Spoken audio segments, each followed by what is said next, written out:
আজকে পাখিকে স্কুল থেকে দিয়ে আসার সময় যখন সিঁড়িতে তাড়াহুড়ো করে উঠছিলাম তখন এনার সাথে দেখা হয়ে গেল।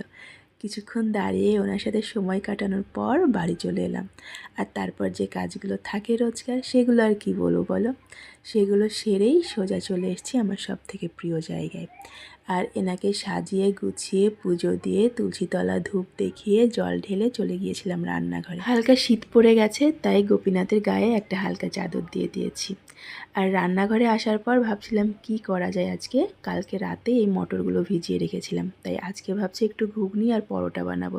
যেহেতু পরপর দুদিন নিরামিষ চলছে, কি যে খাবো আর কি যে রান্না করব সেটাই মাথায় ঢুকছে না আমার। যেটাই রান্না করছি বাবা মেয়ের কোনোটাই পছন্দ হচ্ছে না। কিন্তু এই শীতের সময় নানান রকম সবজি দিয়ে নিরামিষ খেতে আমার খুব একটা অসুবিধা হয় না।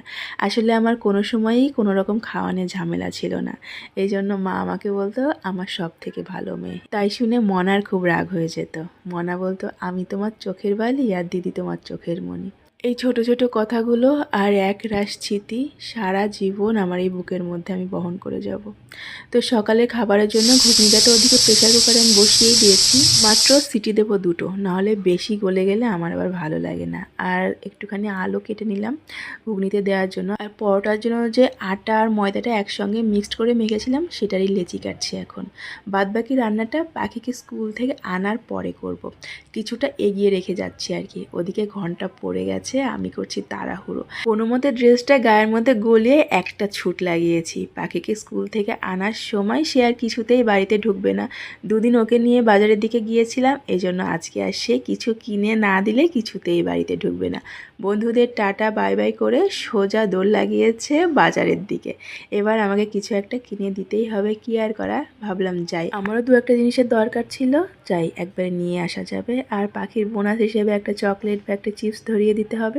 আজকে আর দাদুর দোকানে যাইনি, আজকে অন্য একটা দোকানে গিয়েছি। এই আমাদের বাড়ি থেকে বেরিয়েই ডান হাতেই পড়বে। তো পাখির হাতে চকলেটটা ধরিয়ে দিয়ে আমার দু একটা জিনিস নিয়ে চলে এসেছি বাড়ি। আজকে দেখছি পাখির মুডটা খুবই ভালো আছে। সে খুব আনন্দে রাস্তা দিয়ে নাচতে নাচতে গেল, আবার নাচতে নাচতে আসলো।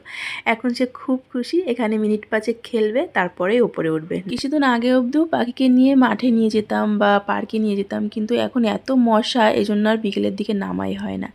আর পাখির হঠাৎই মনে হলো ডান্স ক্লাসে ডান্সটা প্র্যাকটিস করতে হবে। আগের সপ্তাহে যখন ক্লাসে গিয়েছিল ম্যাম বারবার করে বলে দিয়েছে ডান্স প্র্যাকটিস করবে আর ভিডিও করে মাম্মামকে পাঠাতে বলবে। তো সেটারই প্র্যাকটিস চলছে এখানে। তো আমি যে ওদিকে বলছি যে তাড়াতাড়ি চল, ব্রেকফাস্টটা এখনও বানানো হয়নি, তাড়াতাড়ি গিয়ে আমাকে বানাতে হবে, কেক আর কথা শোনে। সে তার প্র্যাকটিসটা কমপ্লিট করলো, তারপরে বাড়িতে গেল। তো এখন এখানেই শেষ করছি। আজকে পাখিকে স্কুল থেকে দিয়ে আসার সময়